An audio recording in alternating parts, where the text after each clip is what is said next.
नमस्कार दोस्तों, मैं विनोद। आज हम देखेंगे रुद्राक्ष का ब्रेसलेट। और रुद्राक्ष का ब्रेसलेट मैंने ऑनलाइन मंगाया है और देखते हैं। फ्लिपकार्ट से मंगाया, कैसा है कैसा नहीं है मुझे भी नहीं पता। तो पहले हम इसे अनपैकिंग करते हैं।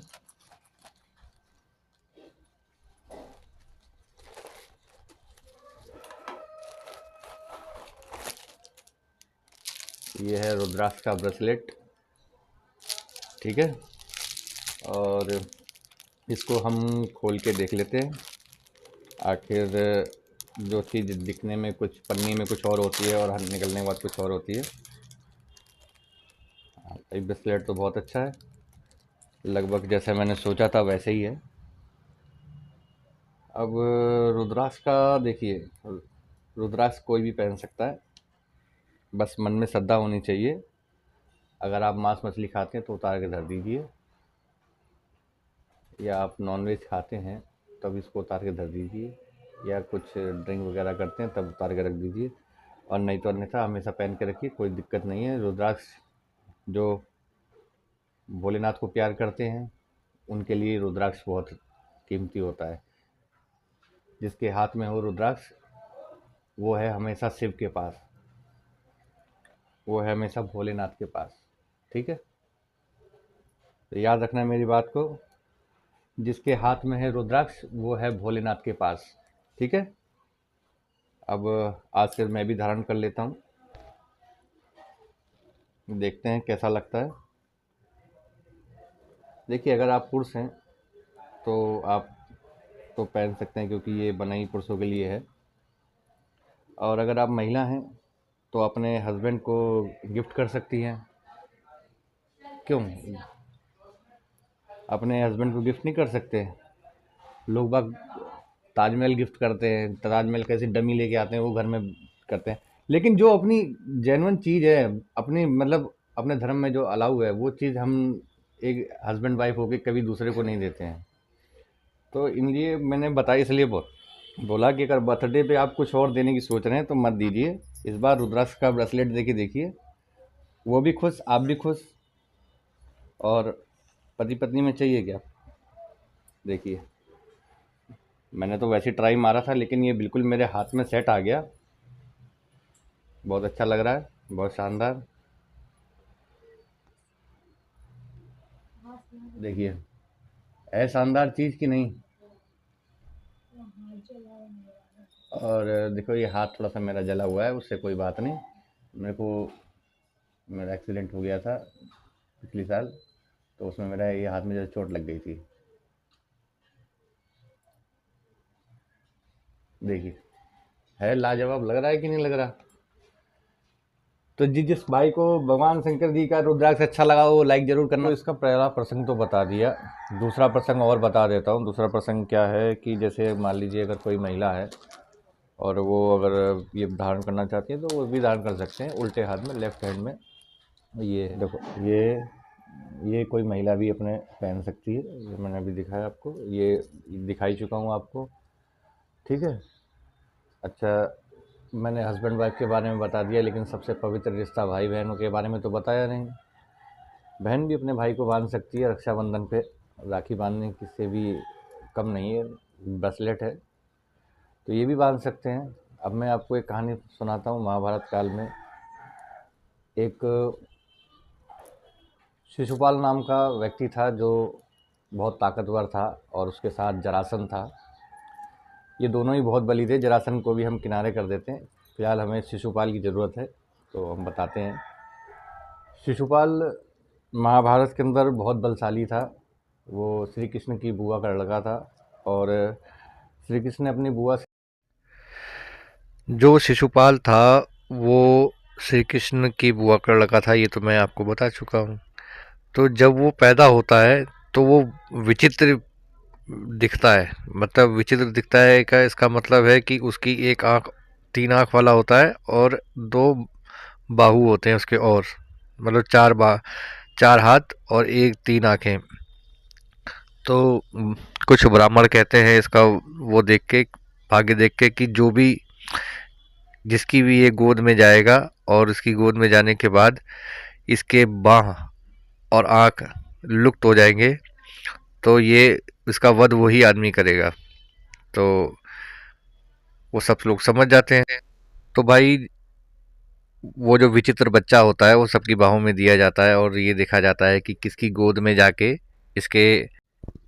तो भाई इस सबको धीरे धीरे सबकी गोदी में शिशुपाल को दिया जाता है, लेकिन उसके जो दो हाथ फालतू होते हैं और एक आंख, वो कहीं लुप्त नहीं होते। और फिर ये बात मथुरा पहुंचती है। तो वासुदेव श्री कृष्ण और सभी अपनी बुआ से मिलने जाते हैं। और जैसे ही अपनी बुआ के घर आते हैं तो वैसे ही सब सब उनकी गोदी में भी दिया जाता है। तो जैसे ही वासुदेव श्री कृष्ण का नंबर आता है, उनकी गोदी में जाते ही उसके दोनों हाथ और एक आंख जो अतिरिक्त होती है वो गायब हो जाती है। तो वो ये समझ जाती है उनकी बुआ कि हाँ, वासुदेव ही वो हैं जो इसकी हत्या करेंगे, यानी इसका वध करेंगे। तो फिर वो अपने बच्चे को बचाने के लिए, यानी शिशुपाल को बचाने के लिए कहती हैं कि आप क्यों उसकी हत्या करोगे। कह रहे वो गलती ऐसी करेगा कि मेरे को क्षमा नहीं करना पड़ेगा। तो कहती है अच्छा ठीक है, तो आप मुझे वचन दो कि कम से कम आप 100 गलती इसकी माफ़ करोगे। तो वासुदेव श्री कृष्ण उनको वचन दे देते हैं कि 100 गलतियां तक मैं इसे माफ़ करूंगा, 100 गलती के बाद मैं इसका वध अवश्य करूंगा।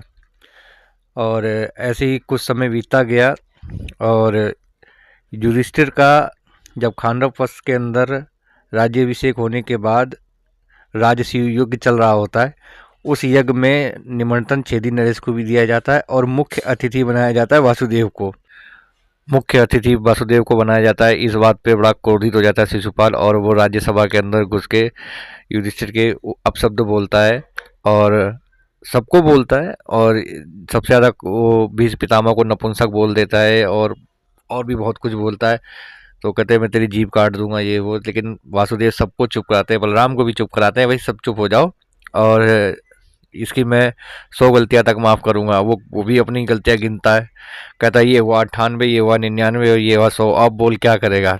वासुदेव श्री कृष्ण को फिर कहते हैं बस अब यहाँ चुप हो जाओ, अब यहाँ से अगर तू कुछ आगे बोला तो फिर अच्छा नहीं होगा। फिर अपना सुदर्शन चक्र निकालते हैं और वो छोड़ते हैं। शिशुपाल की गर्दन कट जाती है और उसका धड़ गिर जाता है। और जब सुदर्शन चक्र वापस आता है तो वासुदेव की उंगली थोड़ी सी कट जाती है। तो पांचाली से देखा नहीं जाता, वो अपना आंचल फाड़ के वो कपड़ा बांधती है। तो वासुदेव श्री कृष्ण कहते हैं इस कपड़े के एक धागे का ऋण मैं चुकाऊंगा। और और हुआ भी ऐसा ही। आगे की कहानी आपको भी पता है और इसी पर्व को हम रक्षाबंधन के तौर पे मनाते हैं। उम्मीद करता हूँ कुछ समझ में आया होगा कि नहीं। इसी तरह गीता के अंदर बहुत सारी चीज़ें दी गई हैं, जैसे खाटू श्याम जी के बारे में बताया गया है, वासुदेव श्री कृष्ण के बारे में भी बहुत सारी बातें बताई गई हैं। अब सभी चीज़ें एक बार में तो नहीं बताया जा सकता, मैं धीरे धीरे करके ही कुछ कुछ बातें बता सकता हूँ जो मुख्य मुख्य है। उम्मीद करता हूँ कि ये कहानी आपको अच्छी लगी होगी शिशुपाल की। और रक्षाबंधन पर्व क्यों मनाया जाता है, जिनको नहीं पता था उनको मैंने आज बता दिया, और जिनको नहीं मालूम आप शेयर कर दीजिए, उनको भी मालूम चल जाएगा। और उम्मीद करता हूँ कि आपने आज कुछ नया सीखा होगा और भाई बहन के जो रिश्ते के बारे में मैंने बताया आपको भी अच्छा लगा होगा, क्योंकि धीरे धीरे समाज में ये सब कम होता जा रहा है, क्योंकि अब परिवार ही छोटा होता जा रहा है, धीरे धीरे सब कम होते जा रहे हैं। तो आने वाली जनरेशन में क्या पता या तो किसी की भाई ना हो या तो किसी की बहन ना हो, क्योंकि आजकल एक एक दो बच्चों से ज़्यादा कोई कुछ कर ही नहीं रहा है। तो वासुदेव श्री कृष्ण की इस लीला का आनंद बहुत अच्छा है। अगर आपको समझ में आया होगा तो फिर अच्छा लगता है। अगर अच्छा लगा तो लाइक ज़रूर करना। और थोड़े सा मैं इस चीज़ को और मैं नज़दीक से दिखाना चाहूँगा, क्योंकि रुद्राक्षी जो मैंने दिखाया आपको वो कंप्लीट कर देता हूँ और मैं आपको उसके बारे में पूरा बता देता हूँ। अगर मेरी बताई हुई कहानी आपको अच्छी लगी हो तो प्लीज़ कमेंट करके ज़रूर बताइएगा। और मैं आपके कमेंट का इंतज़ार करूँगा। फ़िलहाल मैं इसको आपको और नज़दीक से दिखा देता हूँ, आप पास से देख लीजिए। पहन सकती है, ये जेंट्स पहन सकते हैं, ये जेंट्स का ही बना हुआ है, दोनों ही रुद्राक्ष है। बस इतना ध्यान रखिए, अगर मांस मदिरा का सेवन करते हो तो इसे उतार के रख दीजिए, नहीं तो नुकसान होएगा वो आपका होएगा, मेरा कुछ नहीं होगा।